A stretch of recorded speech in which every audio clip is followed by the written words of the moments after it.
조국 전 장관 2심에서도 징역 2년 실형이 나왔습니다. 2심 결과 나자마자 총선 출마 선언하고 검찰 독재 종식을 위한 불쏘시개가 되겠다. 조민 씨가 200만 원씩 3번에 걸쳐서 장학금을 받았습니다. 장학금을 준 게 왜 문제가 되냐? 조민 씨 스스로도 내가 왜 장학금 받는지 모르겠다. 아니 본인도 왜 받는지 모르는 장학금을 받았다는 거는 이게 제대로 된 장학금이겠어요? 2심에서 뭐가 등장했냐?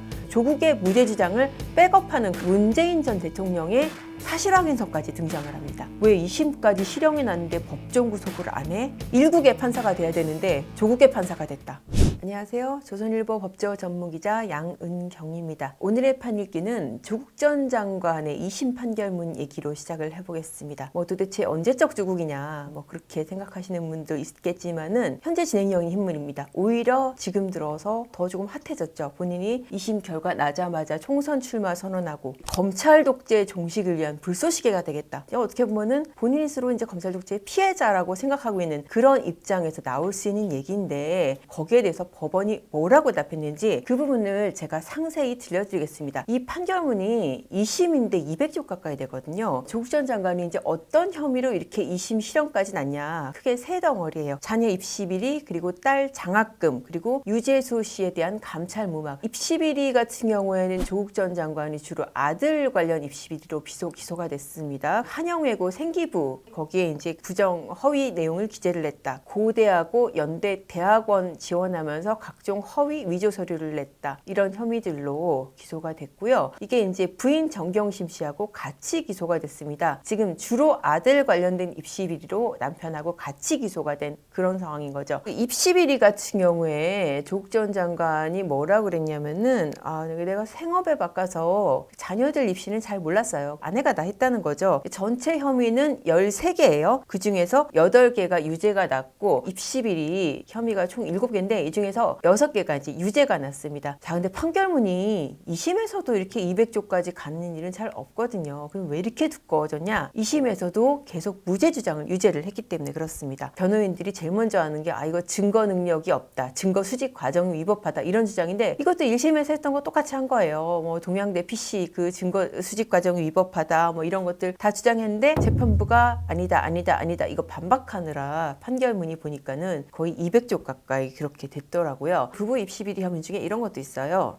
정경심 씨의 혐의 부분인데 2012년에 그 정경심 씨가 교수로 있던 동양대 있잖아요. 어학교육원이 있습니다. 부설기관으로 거기에서 이제 청소년 인문학 프로그램을 했는데 그 아들이 거기에서 그 영어 에세이 프로그램을 참여해서 이수했다. 이런 내용을 이제 학교 생기부에도 내고 입시에도 내고 그렇게 한 거예요. 근데 이제 검찰이 조사를 해보니까 이게 지금 아들이 참여를 안 했대더라. 그래서 이 부분을 허위 기재로 이제 기소를 한 거죠. 근데 정경심 씨는 실제로 참여를 했고 좋은 성과를 냈다라고 하면서 무죄를 주장을 한 거예요. 근데 재판부가 뭐라고 했냐? 당시에 2012년도거든요. 아들이 참여했다는 거 본 적이 없어요. 본 사람이 없어요. 그리고 경북 영주까지 갔다 왔으면은 교통카드라거나 뭐가 있었을 텐데 그 내역도 없습니다. 라고 하니까 정경심 씨가 그게 수준별로 분반 수업이 돼 있어서 우리 애는 다른 반에 있으니까 그 반이 아니었던 사람은 못 받겠죠. 그렇게 주장을 했어요. 그런데 여기에 대해서 2심 재판부가 뭐라고 했냐면은 피고인 말에 따르면은 아들을 고급반에 배치해서 단독으로 지도를 했다는 건데 그러니까 최상위 반에 혼자 넣어놓고 부모가 가르치고 이게 영어 에세이 프로그램 이수라고 볼 수 있느냐 이런 식으로 하나하나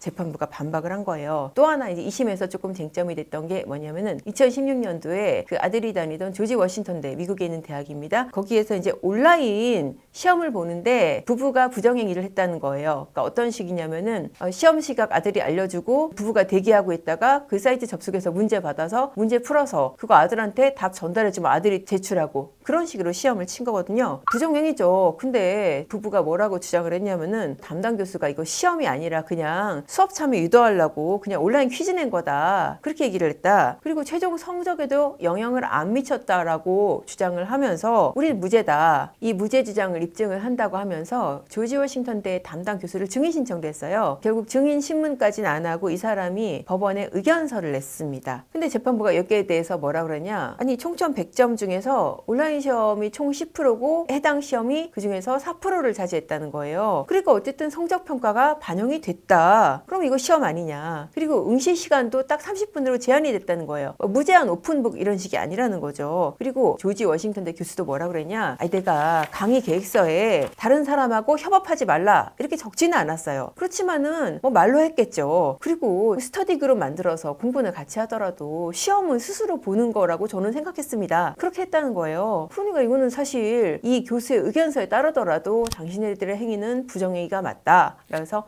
이 부분 유죄로 판단을 했습니다. 또 하나의 2심에서 쟁점이 된 부분이 이제 장학금 부분이죠. 그 조민 씨가 200만 원씩 3번에 걸쳐서 장학금을 받았습니다. 이게 조국 전 장관의 청탁금지법 위반 혐의로 기소가 된 거죠. 공직자 같은 경우에는 명목을 불문하고 직무 관련성이 있든 없든 한 번에 100만 원 넘는 돈을 받으면 안 되거든요. 그러니까 이 부분이 200만 원씩 3번 장학금을 받은 거를 이거는 아버지가 받은 거나 마찬가지다라고 해서 기소가 됐던 사안입니다. 장학금을 준 게 왜 문제가 되냐. 공부 잘하면 줄 수 있는 거 아니냐라고 생각을 하실 텐데 조민 씨 유급을 했어요. 또 수사 당시에도 이게 논란이 됐었잖아요. 근데 그때 당시에도 그런 얘기 했었죠. 이거 아이가 너무 낙담해서 공부 안 할까 봐 독려 차원의 장학금이다라고 얘기를 했었고 재판에서도 그런 얘기를 했었습니다. 학업 독려 목적의 장학금이다. 그런데 재판부가 뭐라고 했냐. 그 같은 학기에 그 유급한 다른 학생이 있었는데 그 학생은 장학금 안 줬네요. 그러면서 그 학생이 뭐라고 그랬냐면은 이런 성적 문제로 교수님하고 면담한 기억이 없다. 격려 차원에서 하려고 그랬으면 둘 다 줘야지 왜 조민만 주냐. 그리고 또 조민 씨 스스로도 뭐라고 그랬냐면은 내가 성적도 안 좋고 집안 형편이 어려운 것도 아닌데 내가 왜 장학금 받는지 모르겠다. 아니 본인도 왜 받는지 모르는 장학금을 받았다는 거는 이게 제대로 된 장학금이겠어요? 그게 아버지한테 뭔가를 기대하고 준 장학금 아니냐라고 그렇게 판단할 수밖에 없는 거죠. 그래서 이 부분 청탁금지법은 유죄가 나왔습니다. 뭐 이거 뇌물 아니냐라고 생각하실 부분도 있을 텐데 처음에 뇌물로 기소가 됐어요. 근데 뇌물 같은 경우에는 그냥 돈만 받아서 되는 게 아니고 직무하고의 관련성이 있어야 되고 어떤 일에 대가성이 있어야 되거든요. 그렇게 보기에는 조금 부족하다. 왜냐하면 뭐 민정수석이고 여기는 이제 대학교 의대 교수고 하니까 직접적인 관련성은 없다고 봐서 뇌물 부분은 무죄가 나고 청탁금지법은 유죄가 났던 그런 사안입니다. 여러분들이 잘 모르시지만 실제로 조국 전 장관이 이제 징역 2년 실형을 받는데도 굉장히 큰 비중을 차지했다고 보는 혐의가 있어요. 바로 유재수 감찰무마 이 부분이거든요. 왜 이게 중요하다고 생각을 하냐면은 공범으로 기소된 백원우 전 비서관 신문 인사죠. 이 사람이 징역 10개월 실형을 받았는데 이 사람의 혐의가 이거 하나예요. 오로지 이 혐의만으로 기소된 백원우 씨가 징역 10개월 실형을 받은 걸 고려를 하면은 이 혐의가 없었으면은 조국 전 장관 실형이 안 나왔겠다 싶은 굉장히 중요한 부분의 혐의입니다. 조국 전 장관이 이제 장관 되기 전에 민정수석 했잖아요. 그 민정수석의 주요 임무가 뭐냐면은 공직자 비위 감찰하는 거예요. 공직자라든지 대통령 측근에 해당되는 사람들. 그때 당시에 유재수 씨가 뭘 하고 있었냐면은 이 금융위에서 금융정책국장. 굉장히 노른자위 그런 보직입니다. 그걸 하고 있으면서 이 금융업자들한테 금품을 받은 거예요. 구체적으로 뭐 어떤 사람한테 골프채를 받고 또 어떤 사람한테는 2억 5천만 원을 무이자로 빌리고 자 이런 거 적발이 되면은 어떻게 하겠어요. 그 청와대 그 민정수석실에 특별 감찰반이 있습니다. 이 감찰반원이 적발을 했으면은 이걸 일단 수사기관으로 넘겨야겠죠. 그리고 해당 기관에도 알리고 그런데 그렇게 안 했어요. 조사하다가 이 사람이 갑자기 병가를 내고 안 나와 버렸어요. 그럼 수사를 의뢰를 하거나 조치를 취해야 될 거 아니에요. 근데 그렇게 안 하고 조국 전 장관이 감찰 중단을 지시를 했습니다. 그리고 이제 같이 기소됐던 백원우 그 민정비서관이죠. 그 사람이 이제 금융위한테 전화해가지고 뭐라 그랬냐면은 이거 비위가 있다 조치해라 이게 아니라 의혹이 있는데 뭐 감찰 보니까 뭐 대부분 클리어가 됐어요. 근데 뭐 일부 사소한 문제가 있으니까 인사에 참고하세요. 이게 뭘 어떻게 하라는 거예요 도대체. 문제가 있다는 거예요 없다는 거예요. 그러면서 자료도 안 줬습니다. 그냥 그야말로 흐지부지 유야무야 된 거죠. 이후에 어떻게 처리가 되냐. 본인이 그냥 사표를 냈고요. 그리고 명예퇴직 형식으로 해서 오히려 더 승승장구했어요. 국회 뭐 수석 전문위원하고 또 부산시 경제부시장으로까지 그러니까 비위 혐의자가 승승장구한 거예요. 이 사람 나중에 재판에 넘겨져서 유죄 판결 받았거든요. 총 4,700만 원 금품 수수 혐의로 기소가 됐고 이 중에 2천만 원 넘는 돈이 유죄로 인정이 돼서 뭐 집행유예로 나오긴 했습니다. 이렇게 명백한 비위 혐의자를 그 당시에 감찰에서 그냥 봐준 거죠. 이거는 정말 말이 안 되는 비위 무마인 거죠. 왜 이렇게 지금 명백한 비위가 이렇게 무마가 되냐? 바로 친문 세력들의 그 압력과 청탁이 있었습니다. 여기 관여했던 사람들이 이제 김경수 전 경남지사, 윤건영 의원, 그리고 이제 천경득 당시 전 비서관, 이런 사람들이 그 백원우 비서관한테 아이고 유국장은 참여정부 때부터 우리하고 같이 고생한 사람이에요. 좀 잘 좀 봐주세요. 이제 그렇게 한 거예요. 그러니까 본인이 구명운동을 했겠죠. 유재수 씨가. 그러니까 구명운동을 청탁을 받은 이 친문 세력들이 백원우 씨한테 연락을 하고 백원우 씨가 이제 조국 민정수석한테 얘기를 하고 그렇게 해서 이제 감찰 중단이 된 거예요. 비위 사실이 있는데 감찰이 중단된 명백한 이 결과가 있잖아요. 그 조국 전 장관이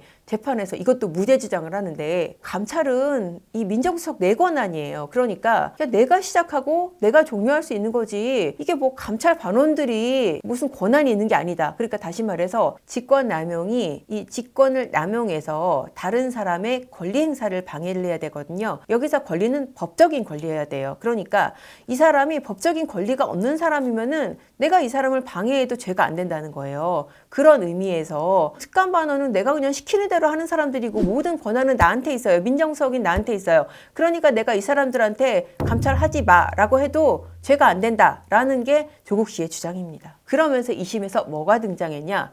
바로 문재인 전 대통령의 사실 확인서까지 등장을 합니다. 문재인 전 대통령이 여기서 왜 나오냐? 청와대의 국가 수반으로서 근데 내가 봤을 때 이 감찰 반원들은 그런 법적인 권한이 없다라는 내용의 조국의 무죄 주장을 백업하는 그런 내용의 의견서를 낸 거예요. 감찰의 시작과 종료는 민정수석의 권한이다. 그런 내용의 의견서를 낸 겁니다. 그런데 재판부가 여기에 대해서 뭐라고 그랬냐? 자, 이런 처리 방식은 전례가 없습니다. 이렇게 비위 사실에 대해서 면책한 거를 정당화할 수는 없습니다. 그리고 대통령 비서실 직제 규정이라는 게 있습니다. 이게 그 특감반원의 어떤 설치 근거 규정이에요. 여기에 따르더라도 특감반의 감찰 업무는 법령에 위반되거나 강제처분에 의하지 않는 방법으로 비리 첩보를 수집하거나 사실관계를 확인하는 것에 한정하며 자, 그러니까 규정상으로도 비리 첩보 수집, 사실관계 확인 할 수 있다는 거죠. 이 규정이 있는데 이제 무슨 얘기냐 이거예요. 근데 이거를 갖다가 전직 대통령이 특감반원들은 법적인 권한이 없어요라고 의견서를 내고 재판부가 보기에는 아니 규정이 있는데 무슨 얘기예요? 그러면서 의견서 내용 사실 별로 거론도 안 했어요. 고려할 가치가 없다는 것이죠. 이렇게까지 전직 대통령이 비위 혐의로 기소된 이 전직 민정수석의 재판에 나설 일인지 이거는 사실적으로도 그렇고 법률적으로도 그렇고 굉장히 저는 부적절하다는 생각이 듭니다. 자, 그래서 조국 전 장관 2심에서도 징역 2년 실형이 나왔습니다. 자, 양형 이유 관련해서 재판부가 이런 얘기를 했어요. 사실관계 인정이 뒷받침되지 않은 사과라든지 반성이 이게 양형 요소로서 고려될 만한 이런 자백이 아니다라고 했어요. 이게 뭐냐면은 왜 조국 전 장관이 내가 15번 가까이 사과하고 유감 표명을 했다 뭐 그런 얘기 했잖아요. 그런데 그거 하면 뭐하냐? 사실관계 인정을 안 하는데 그러니까 재판부가 보기엔 그런 거예요. 그래서 결국 1심과 똑같이 징역 2년의 실형이 났습니다. 왜 2심까지 실형이 났는데 법정 구속을 안 해? 라고 생각하시는 분들 많으셨을 거라고 생각이 듭니다. 재판부가 뭐라고 그랬냐면은 도주 우려가 없고 증거인멸의 우려가 없다. 그리고 방어권 보장이 필요하다라고 하면서 법정 구속을 안 했습니다. 자, 이렇게 되면은 언제 법정 구속이 되느냐? 실형 판결이 대법원에서 확정이 되면은 그 확정된 형을 집행하는 차원에서만 구속을 할 수 있는 그런 상황이 된 거죠. 그럼 이게 과연 맞는 논리인지 재판부가 이렇게 얘기하는 게 지금 타당한지 좀 따져보겠습니다.